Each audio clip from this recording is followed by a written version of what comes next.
বাড়িতে কিছু নিয়ম পালন করলে আপনি গৌর গোবিন্দের কৃপা পাবেন।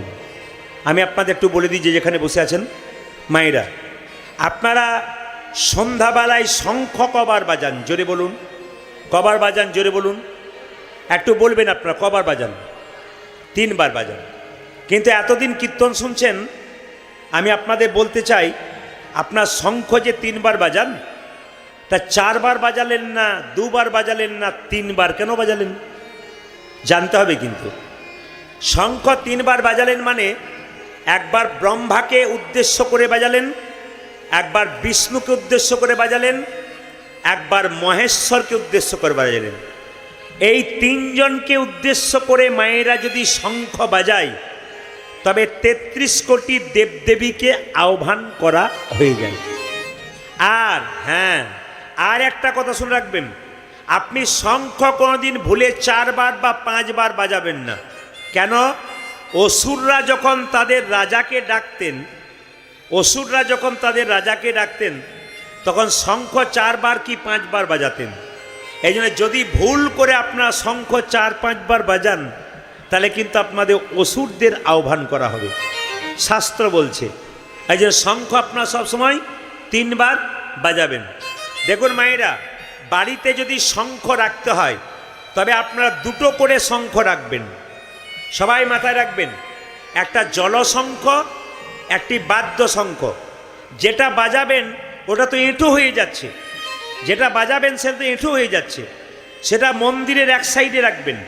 আর যেটা জলশঙ্খটা এঁটো হবে না, ওটা গোবিন্দের পাশে রাখবেন, ভগবানের পাশে রাখবেন। কেন না, ভগবানের চরণে জল দিতে গেলে বা ভগবানকে স্নান করাতে গেলে আপনাকে শঙ্খের জলে স্নান করাতে হবে। যদি আপনারা বাড়িতে কেউ গোপাল রেখেছেন কিংবা রাধা গোবিন্দের মূর্তি রেখেছেন ছোট করে পাথরের, আপনি যদি স্নান করাতে চান, তাহলে আপনি যেমন তেমন জলে স্নান করাবেন না।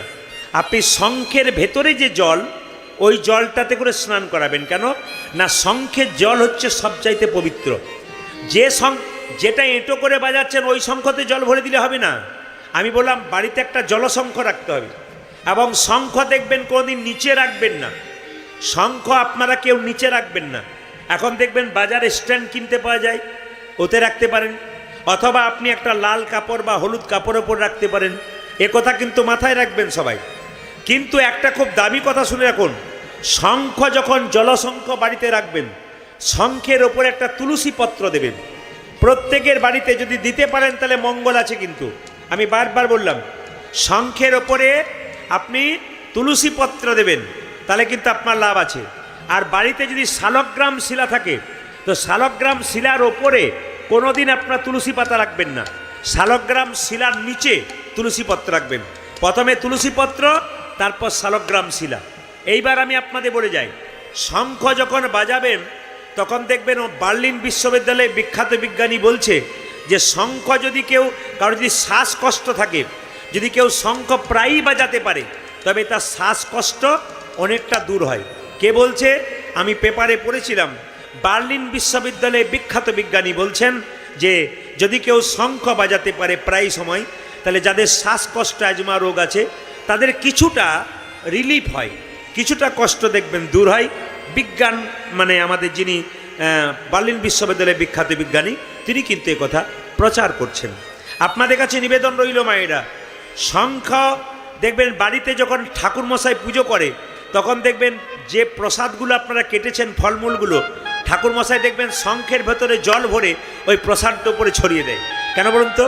যদি কোনো দূষিত কিছু ফলের মধ্যে যায়, তবে শঙ্খের জল যদি ছড়িয়ে দেওয়া যায়, দূষিত জিনিসগুলো নষ্ট হয়ে যায়। এইবার বলি, বাড়ির চারিদিকে শঙ্খের জল ছড়িয়ে দিতে হয়।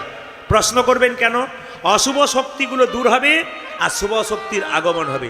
এই জন্য বাড়ির চারিদিকে শঙ্খ বাজানোর পরে শঙ্খের ভেতরে জল নিয়ে চারিদিকটাতে ছড়িয়ে দিতে হয়। নেগেটিভ এনার্জি দূর হয়, পজিটিভ এনার্জি আসে, মানে অশুভ শক্তি দূর হয় আর শুভ শক্তির আগমন হয়।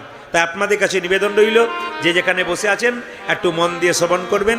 আপনার সবাই মিলে একটু জোরে উলুধ্বনি দিন, নিতাই গৌর হরি হরি।